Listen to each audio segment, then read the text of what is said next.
quel programme choisir pour immigrer au Québec? Alors aujourd'hui, toi et moi, nous allons parler des différentes possibilités qui te sont offertes pour venir au Québec. Alors le gouvernement québécois, il a mis en place plusieurs aspects positifs pour toutes les personnes qui sont désireuses d'intégrer leur province. Alors le Québec est une province de l'Est du Canada où le français est la langue officielle. Il est situé entre l'Ontario et les provinces de l'Atlantique et partage sa frontière avec les États-Unis. Le Québec est la deuxième région la plus grande au Canada. Si tu aimes le contenu de cette vidéo, mets le petit pouce positif, abonne-toi et n'oublie pas la cloche de notification pour ne rien rater de mes nouvelles vidéos. Alors, ce que je vais faire maintenant, je vais te souhaiter une bonne compréhension pour la suite de la vidéo. Au Canada, il existe plusieurs provinces, comme je l'ai déjà expliqué dans une vidéo précédente. Et aujourd'hui, nous allons nous concentrer sur le Québec et les différentes façons d'immigrer au Québec. Alors, je vais commencer par ce que je vais appeler le grand 1. Alors, nous allons parler des étudiants étrangers. Alors, chaque année au Canada et surtout au Québec, 25 000 étudiants sont accueillis dans les divers établissements scolaires. Alors, si tu veux, par exemple, avoir accès aux études, tu dois passer par les conditions d'admission de l'établissement de ton choix, comme tu auras choisi, et ça, c'est sans concours. Tu dois surtout démontrer ta capacité comme d'assurer le financement de tes études. Tu dois aussi avoir l'autorisation de séjour requis par les autorités de l'immigration. Je te parle de CAQ. Alors, ce que je vais noter, c'est que le Québec a des accords avec certains pays, disons par exemple avec la France. Tu peux étudier au Québec dans certaines écoles sans avoir à payer la scolarité. Je t'invite à suivre mes prochaines vidéos où je te parlerai du permis d'études dans son intégralité. Alors, en grande 2, nous avons les programmes pilotes d'immigration permanente. Alors, c'est quoi? C'est vraiment 5 principaux programmes d'immigration permanente au Québec. Donc, je vais te citer et te parler. Alors, le grand A, ça va être PRTQ, le programme régulier des travailleurs qualifiés. Ça veut dire quoi? Tu viens au Québec de façon permanente, c'est-à-dire tu entres en tant que travailleur permanent et tu vas faire le programme régulier des travailleurs qualifiés. Alors, ceci se fait par le portail Arima et j'insiste que tu dois vraiment aller dans l'immigration au Québec pour avoir ta résidence permanente au Canada. Alors en B, nous avons le PEQ qui est le programme de l'expérience québécoise. Donc là, c'est vraiment, il s'adresse à toi si tu es une étudiante étrangère, un étudiant étranger, un travailleur ou une travailleuse qualifiée, temporaire. En fait, ceci te permet d'avoir un certificat de sélection du Québec dans le but de t'établir de façon permanente au Canada après avoir obtenu ton CSQ. Alors là, la bonne nouvelle, c'est que je t'ai déjà fait une vidéo. Tu vas voir ça juste en lien au-dessus. J'ai déjà fait une vidéo complète là-dessus. Donc, je t'invite à regarder la vidéo. Alors en C, ça va être le programme pilote permanent des travailleurs de la transformation alimentaire. Alors, ce programme s'adresse également à toi si tu veux t'établir au Québec de façon permanente et si tu es un travailleur dans ce domaine précis-là.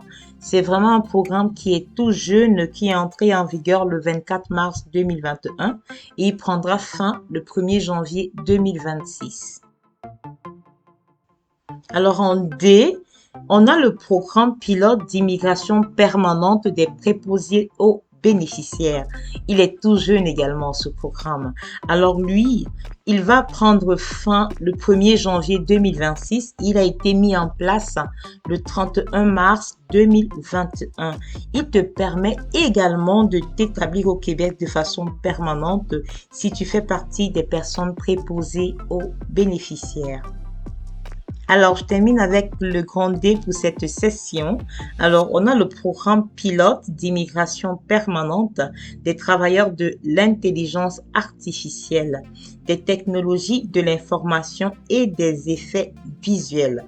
C'est un programme qui va prendre fin le 1er janvier 2026 et il a pris effet le 22 avril 2021. Il est concentré dans le cas des personnes qui font uniquement ces métiers-là. Donc, si tu fais dans ces métiers-là, je t'invite à aller sur la plateforme pour faire ton inscription.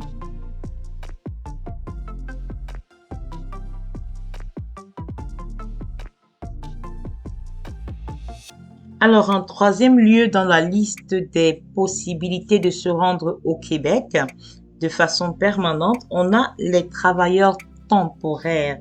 Les travailleurs temporaires, c'est exactement tout ce que je viens de citer tout au-dessus.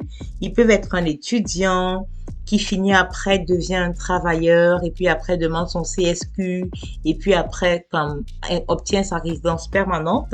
Il peut être un travailleur temporaire qui arrive comme ça de son pays d'origine et qui ensuite suit la procédure jusqu'à la résidence permanente. Le travailleur temporaire aura donc besoin dans ce cas d'un permis de travail tant qu'il n'est pas résident permanent. Je te fais également une vidéo là-dessus que je te mets au-dessus en lien.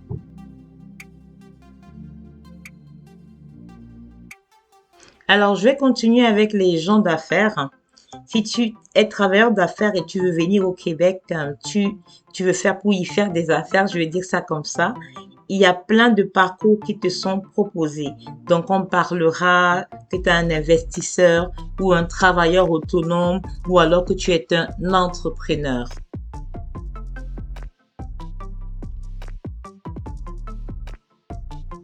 Dans le grand 5, nous avons le regroupement familial. Alors, si tu veux faire le regroupement familial, c'est juste, comme son nom l'indique, tu as plusieurs manières, du moins deux façons principales. C'est comme soit tu pars de ton pays d'origine avec ta famille en faisant la procédure à partir de ton pays, ou tu es déjà ici au Canada, tu es résident permanent ou citoyen canadien et tu veux faire un regroupement de ta famille restée au pays. Donc, c'est vraiment quelque chose qu'il faut faire vraiment avec des indicatifs gouvernementaux. En grand 6, nous avons l'immigration humanitaire. Alors, naturellement, ça s'adresse aux réfugiés d'autres pays qui ont des motifs humanitaires qui leur font partir de leur pays. Par exemple, une crise politique, la guerre, entre autres. Ce sera entre autres des parrainages collectifs, des réfugiés reconnus au Canada, des réfugiés sélectionnés à l'étranger.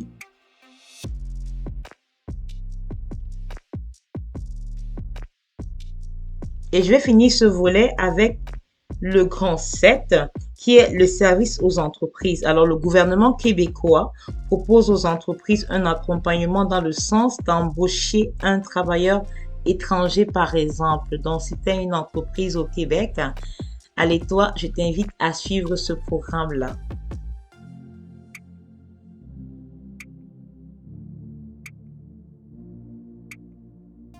En ce qui concerne l'immigration au Québec, je ne suis pas rentrée dans le détail de chaque programme, simplement parce que je t'ai fait des vidéos explicatives pour chaque point. Donc, je t'invite sur ma chaîne à regarder chaque vidéo naturellement.